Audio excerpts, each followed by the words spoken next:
Hello everybody, my name's Ethan and today we're going to be replacing the front brake pads on my Mk7 Golf R. From what I've seen online, it's a fairly easy job.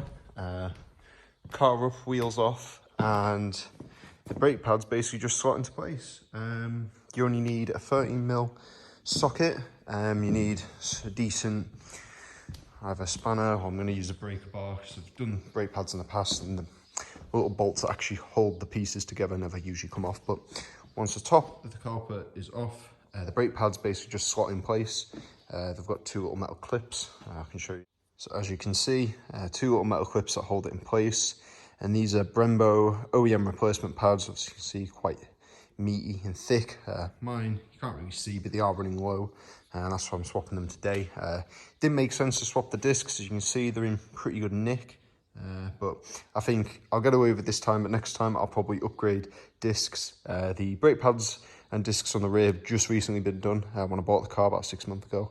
So it's just a case of swapping the pads today, and in the future, if I do need new discs and pads, I'll probably do everything all round, upgrade to some nice drilled and grooved ones, just make the car look a bit more sportier and better braking. Brake pads, like I said, I've got some Brembos. I bought these off Demon Tweaks for £50-ish plus shipping. A lot of garages wanted around £130 for Brembo pads, the exact same ones. I called up Euro Car Parts, called up a few other garages, and the part number they gave me matches these pads, and they wanted £130 from Euro Car Parts. I got these for 50. So if you are looking about, make sure you shop about for these, because it's a dead easy job. You don't need a lot of mechanical knowledge to do this. And yeah, it saves you a lot of money taking it to a dealer. Dealers can cost a lot of money to just, well, a garage can cost a bit of money to swap pads. Depends where you go, depends who you know, but yeah, we'll get started. So, remove these plastic lug nut covers. I didn't know what bolt it took. Apparently it takes a 17. Last car was a 19, so balls that up. But I've got a right lug nut now, I've got a breaker bar, so stick this on and then go from there. So they're all loosened off now, ready to jack the car up, take the wheels off. If you have a Mk7, one thing I would say is go and have a look in the boot. I don't know if the previous owners fitted this or dealer option, but every tool you need is in the boot of the car. You've got a 17mm socket, well, you haven't got a breaker bar, but I've got a ratchet, not ratchet. You got 17mm, the lug nut remover, and an extension piece. So I'm guessing that is to keep away from the alloy to break it. So yeah, if you haven't got tools, you might already have them in your car. Just double check. The car is on an axle stand. Loosen off all the remaining bolts and then bash the back of the tyre, and the whole thing should come off dead easy. So although I didn't film this bit, the wheel's now off. That was dead easy. I think I am going to leave these to cool for a little bit. They're a little bit warm. I don't want to touch the disc. I don't know how hot the pads will be. Yeah, so we'll leave that to cool down. But for now, we'll go and jack up the other side, and then that side's ready too. So all you need to do is jack your car up, and in 3, 2, 1, and like that, the wheel was off. So another fun mod we're going to do is, not too long ago, one of my centre caps was stolen off this wheel. Thankfully, one of my mate's dads had a Mark V and he had some spare. So I was able to chuck that on at the time. We're going to take the old ones off and put some nice and fancy Golf R ones on, which will be quite fitting with my gloss black grille. Right then, I'll put these on, and then once we've done the brakes, I'll jack up the rear of the car and I'll swap them over. So the next job is going to be to come around to the back of the caliper and loosen that 13mm and that 13mm, and then the front of this should come off, and as you can see, and clips as I mentioned before, they should just pop off with the help of a flathead, like so. I don't know if you can even see how bad the pads are. They're getting bad, so best get them swapped over. They were starting to basically squeak when I was reversing, mainly from the front, never from the back, of course. I've just been done, but it's worth getting your pads and brakes sorted as soon as possible. So the next job is going to be remove this 13mm and this 13mm using whatever you've got.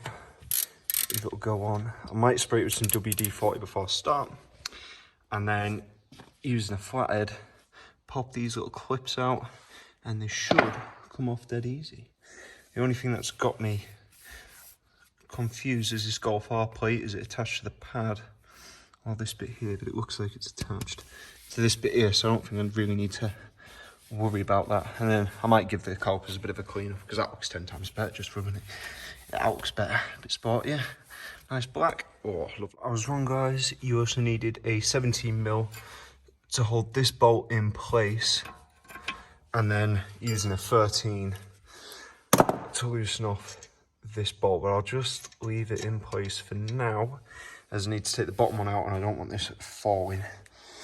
Once that's out, move the caliper or support it some way. I've got a bit of wood here that I'm going to stick along there, hold the caliper in place while I take the pads out and put them back in place. So caliper head is off. As you can see, got a bit of wood that's got a cut in it, and that just sits perfectly with this cable out of the way. Nothing being bent too much, nothing being damaged. And I think drive that might able to get these buggers out. There we go. Oh, just like that. All pads out. You can see they've worn down quite a bit. Won't show up too much on camera, but yeah, there's not much left. So thank God we're swapping them. As you can see here, people, don't use the My Garage app on Demon Tweaks. Not from a fucking... So about a week or so later, Brembo sent me the correct pads, or Demon Tweaks I should say. So I've got the new pads on. As you can see, those fit.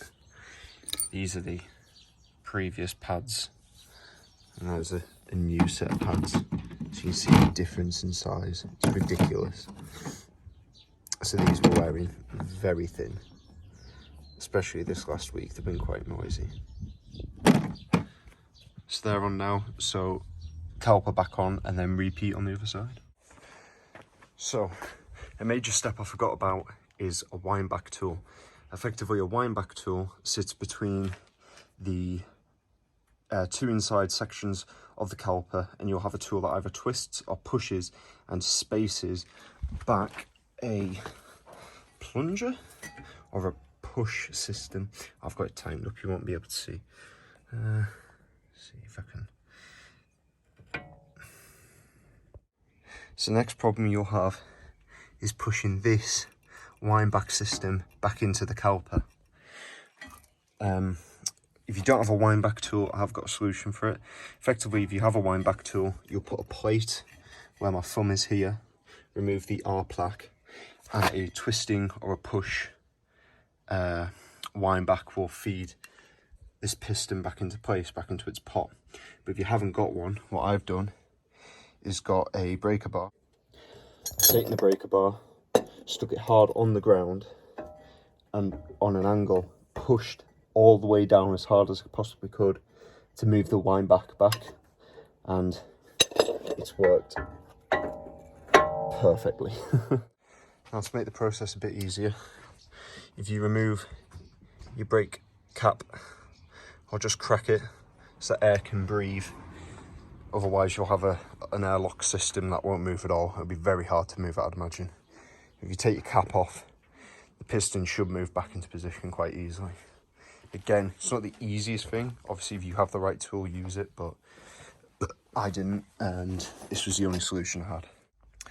So now that the caliper's back on, it's just a case of bolting up and binning the old bolts, replacing with the new bolts, and then putting the wheel back on, dropping it down, and then same on the other side.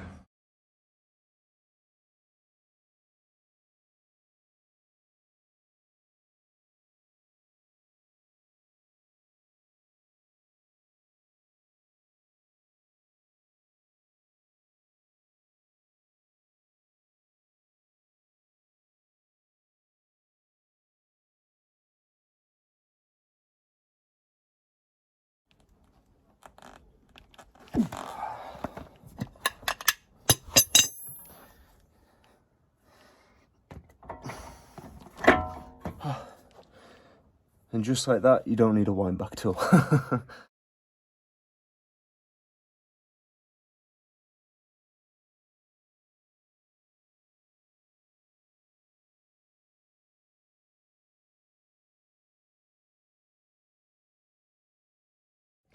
One thing I'll just point out before I put the wheels back on, the little R badges I got, which look pretty neat, need a clean. And I got for my anniversary some carbon fibre Golf R dust caps that are these are pretty cool.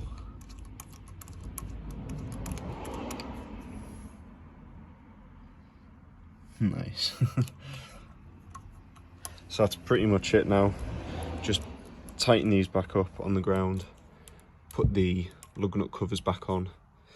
My mate's dad said about potentially getting some chrome ones, might look a bit better, but these black ones are fine for now, they do the job, so maybe one day.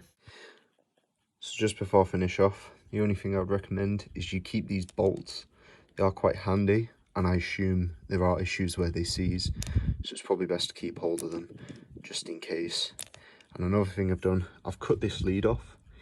This plug seems like it's probably going to be quite expensive, so if anything again was to go wrong, you've got a spare, you can just wire in yourself. And yeah, the rest of the pads I'm just going to bin.